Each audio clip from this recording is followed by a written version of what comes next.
Picture this. You're, standing on the deck of this wooden ship in the ancient Mediterranean. The salt spray is just stinging your eyes, and you are steering straight into an absolute nightmare. Oh, yeah. The classic dilemma. Right. It's the setup for one of the most famous dilemmas in human history, straight out of Book 12 of Homer's Odyssey. So Odysseus is forced to sail his ship through this brutally narrow strait, and he's basically got to choose between two completely terrifying options. Right, because on one side, perched on this rock, you have Scylla. Yes, Scylla. And she is this massive six-headed monster who literally just snatches sailors right off the deck and devours them. It's basically the ultimate no-win scenario because Yeah. you can't simply turn around. The current only goes one way. Exactly. And if you try to steer your ship away from, to save your crew, you end up pushing yourself right into the jaws of the hazard on the other side, which is Charybdis. And Charybdis is worse in some ways, right? Oh, way worse. It's a ferocious, churning whirlpool that doesn't just eat individual sailors. It swallows entire vessels whole, just dragging them down to the bottom of the sea. Wow. Yeah. And because these two hazards are directly opposite each other, avoiding one monster inevitably just pulls you right into the kill zone of the other one. You really just have to sail the middle, knowing the margins for error are basically zero. Which brings us to our mission on today's deep dive. We are looking at a theological script titled Between Scylla and Charybdis, and it examines the Catholic dogma of biblical inerrancy. Right. But for you listening right now, whether you have a background in theology or not, this is really a masterclass in something much bigger. It's a study of how to avoid binary thinking when you're faced with incredibly complex, controversial information. It really is. We're exploring how ancient, sacred texts survive the unforgiving scrutiny of the modern world without getting, eaten alive by skepticism or just sucked down the drain of rigid literalism. So, okay, let's unpack this because Christian theology today is facing a modern equivalent to Odysseus's dilemma when it comes to the truthfulness of the Bible. Yeah, and to really understand why the theological ship is currently taking on water, we have to look at the foundational stakes here. Right. The concept of biblical inerrancy, it doesn't just exist in a vacuum. It flows directly from the belief that the Bible is divinely inspired. Which makes sense. Right. The internal logic is totally straightforward. If a text is breathed out by the divine, it carries spiritual authority and, infallibility. By extension, a divine author wouldn't make errors. The church, historically, has always affirmed this general concept of divine truth. And that general concept totally tracks. Yeah.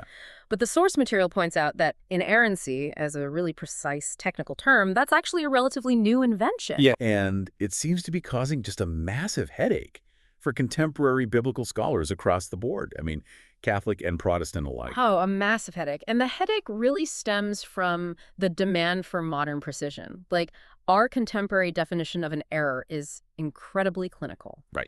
So scholars are trapped in this fierce debate over the scope of this flawlessness. Like, does inerrancy mean there are absolutely zero false statements whatsoever across all subjects? Or does it mean it's only inerrant when it's speaking specifically on matters of faith and morals? Exactly. Which, that distinction changes the entire reading of the text. If you restrict inerrancy to just faith and morals, you're essentially saying the Bible can be wrong about geography, wrong about history, wrong about ancient science, but perfectly right about how to live a good life and, understand God. Right, which is why traditionalists push back so hard against that limitation. They argue that if you concede the Bible is factually wrong about history, you completely undermine its authority on faith. Slippery slope kind of thing. Exactly. So the strict traditionalist route claims the text is inerrant across every single topic it touches. But to make that claim actually survive contact with reality, they have to build this mountain of caveats. Oh, the caveats. Yeah, they argue the Bible is completely inerrant, but spelling errors don't count. Grammatical mistakes by the ancient writers, those don't count either. I imagine textual transmission is a big one, too, because you have, centuries of monks copying manuscripts by hand, by candlelight. Oh, yeah. The transmission issue is a major caveat. Scholars differentiate between the autographs, which are the original physical parchments penned by, say, Paul or Isaiah, which are completely lost to history, and the copies we actually have. Okay. So traditionalists argue only the lost autographs possess absolute inerrancy. So if one copy says a king reigned for 40 years and another says 42 years, that's just chalked up to a scribal copying error, not an error by the divine author. I see. For these scholars, only an indisputably false factual claim in the original text would actually count as an error. Okay, I have to push back on this framework a bit, because from the outside, that sounds exhausting to maintain. It definitely takes work. Like, it's kind of like saying my used car is in absolute, pristine, flawless condition, except for the transmission, and a dented door, and, a broken radio. That's a good way to picture it. At a certain point, if a concept requires a million asterisks and footnotes to function in reality, does the word flawless actually mean anything in concrete application? I mean, if you have to defend a text by pointing out all the flaws that technically don't count, it feels like you're just playing word games. Well, I see your point with the car, but a traditionalist scholar would argue it's not a broken radio. They'd say it's more like a perfectly divine engine wrapped in a human-made chassis. Okay. The flaws are superficial to the vehicle's actual purpose. However, what's fascinating here is that the ambiguity you're sensing is the exact reason many contemporary theologians are abandoning the term inerrancy entirely. Wait, really? They're just dropping it. Yeah, it has become a liability. The term risks signifying either way too much, which forces scholars to defend the indefensible mechanics of ancient scribes, or way too little, where it suffers the death of 1,000 qualifications until the word just loses its teeth entirely. Wow. There is broad consensus now that no broad consensus exists on what the term actually means in practice. Okay, so modern scholars are literally pulling their hair out trying to define this. But if we rewind the clock, I assume people in the first century weren't, sitting around debating the technicalities of Aramaic spelling errors or the exact definition of an original autograph. Definitely not. So how did the ancients handle this tension? Well, they possessed an intense, almost visceral belief in the complete reliability of Scripture, but they didn't map it onto our modern anxieties at all. The historical reverence detailed in the source material is honestly staggering. Give me an example. Take the first-century Jewish historian Josephus. He claimed that for ages the Jews hadn't ventured to add, remove, or alter a single syllable of their scriptures. He described it as this literal instinct from birth to regard these texts as the decrees of God and to just cheerfully die for them. I mean, that level of commitment is hard for a modern mind to even process. To cheerfully die for a text means you believe it is the ultimate foundational bedrock of reality. Right. And early Christians carried that exact torch forward. Justin Martyr argued that the words of the Old Testament didn't just come from inspired men, but directly from the divine word moving them, like a musician playing an instrument. Oh, that's a cool image. Yeah, and St. Irenaeus wrote that the text was above all falsehood, and St. Augustine took this to its absolute logical extreme. He believed the sacred authors were completely insulated from error. If you went to Augustine and said, hey, I found a contradiction in the Gospels, he actually had a flowchart for you. Yes, the Augustine flowchart. It's so brilliant. It really is. He basically said, there are only 3 possibilities if you find a mistake. Option 1, the physical manuscript you're reading is faulty. Option 2, the translation from Greek to Latin is bad. Or option 3, your personal intellectual understanding of the text is deficient. Exactly. The one option strictly prohibited from that entire flowchart was the idea that the sacred author made a mistake. Yep. And jumping ahead nearly a millennium, St. Thomas Aquinas reinforced that exact same wall, declaring it flat-out heretical to claim that any falsehood exists in canonical scripture. Okay, so that is just a wall of absolute unbending reverence. But here's where it gets really interesting. When a modern person hears that these ancient figures believe a text was so perfect they die for it, we just assume they must have read it like a forensic science textbook, right? You do. We assume they were the ultimate rigid literalists. But they weren't literalists at all. That is the great historical paradox of this whole deep dive. Yeah, the source points out that figures like St. Augustine, St. Ambrose, and Origen were constantly running into passages in the Old Testament that were factually contradictory or, morally problematic to them. All the time. But they didn't panic. They didn't throw out the text or invent elaborate historical excuses. They enthusiastically allegorized the text. They looked for a deeper spiritual meaning layered beneath the problematic literal words. Yes. It makes me think of how we look at art. Like, the ancient approach treated the text like a masterful painting. It's a window into a profound, transcendent truth. Modern literalists treat the text like a forensic crime scene photograph. They're scanning it for exact, pixel-perfect physical data. I love that analogy. It gets right to the heart of their methodology. Like, when Origen read the violent conquest narratives in the Book of Joshua, he didn't read them as some historical endorsement of military slaughter. Right. He allegorized them as representing the internal spiritual battle the soul has to wage against sin. And when Augustine looked at the 6 days of creation in Genesis, he reasoned that an eternal God doesn't require linear time. Makes sense. Right, so therefore the days must be an allegorical framework used to explain order and creation to our limited human minds. The ancients actually believed that restricting biblical language only to the literal sense was an insult to the depth of divine inspiration. Which is just, the irony there is thick. Modern traditionalists want the crime scene photo to prove the text is flawless. But the ancient church fathers are handing them a metaphorical painting. Exactly. It means you can't really use Augustine to defend a wooden modern literalism, because Augustine would have looked at a biological inaccuracy in the text and basically said, obviously, God is using this apparent absurdity to teach us a deeper spiritual reality. Yeah, that historical witness is utterly useless for defending modern fundamentalism. The ancients were perfectly comfortable with the idea that a text could be completely true without being literally, factually exact in every single syllable. Okay, so how did the human brain change? How did we move from this ancient, relaxed comfort with allegory to the absolute anxiety of modern literalism? Like, where did the two monsters in the strait actually come from? Well, the monsters were born from a 4th-century storm. Starting around the Enlightenment, traditional theology was just battered by the rise of modernist skepticism, the scientific revolution, and the dawn of modern historiography. Big shifts. Massive shifts. The cultural baseline for what constituted truth shifted entirely. Suddenly, human reason, empirical evidence, and verifiable data were the only valid measuring sticks. Before this, truth was something revealed. After this, truth was something you measured in a laboratory or dug up in an archaeological site. Basically, the culture started expecting ancient poetic texts to behave like modern encyclopedias. Exactly. And that massive psychological shift birthed the two monsters we mentioned at the start. On one side of the strait, you have Scylla.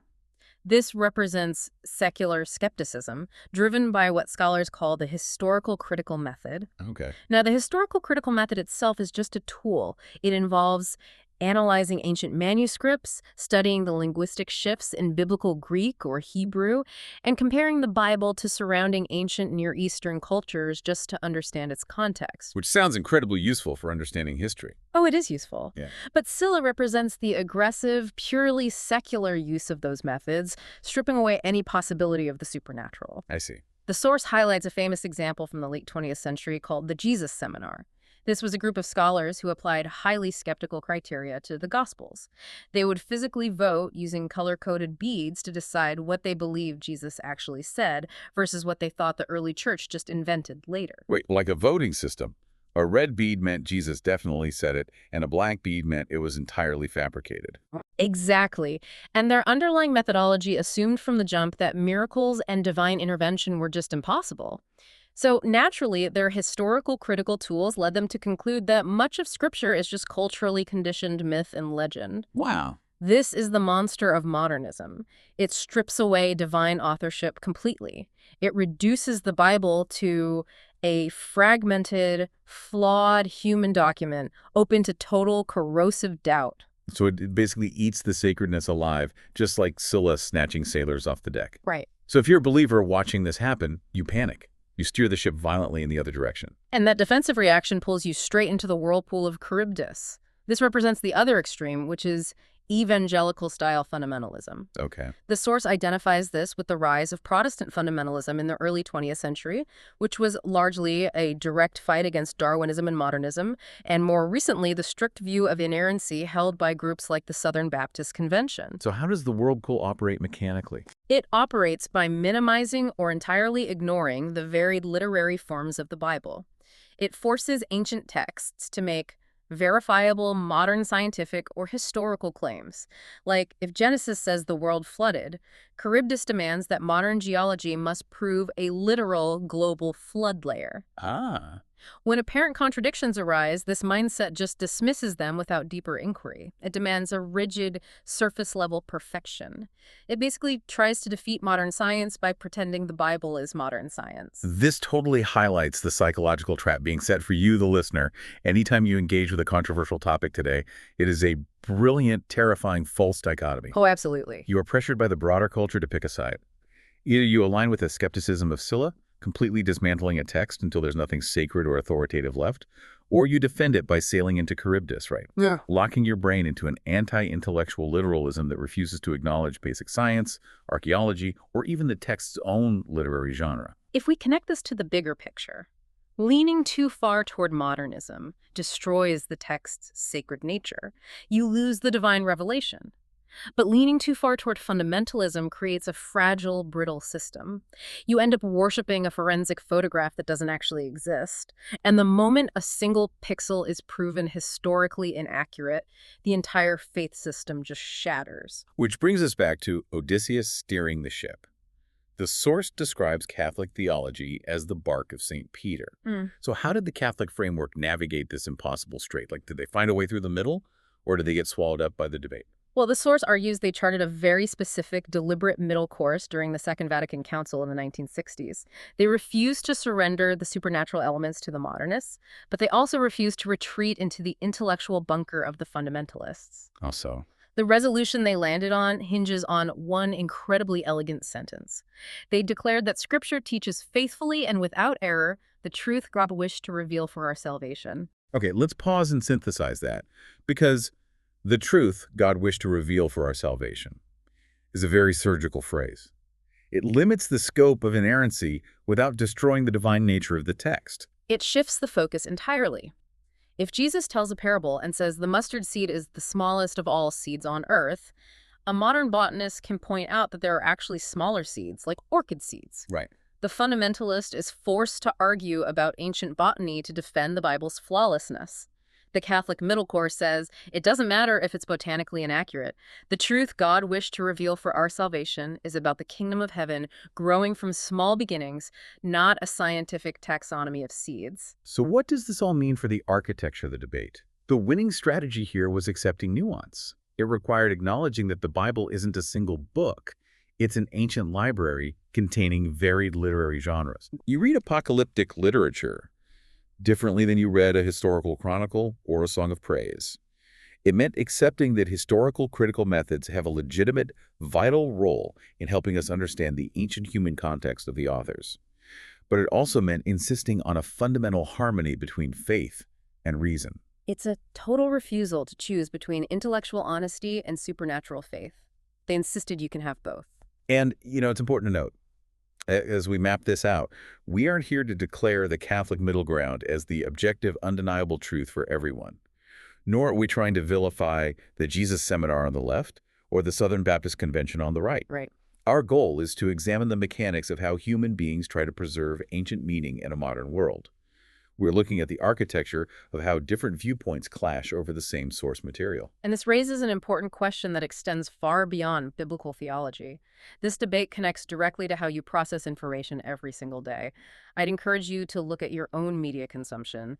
Think about the Scylla and Charybdis in your daily news feeds. Oh, that's such a good point. How often are we forced to compress complex, highly nuanced information into a rigid binary? We do it constantly.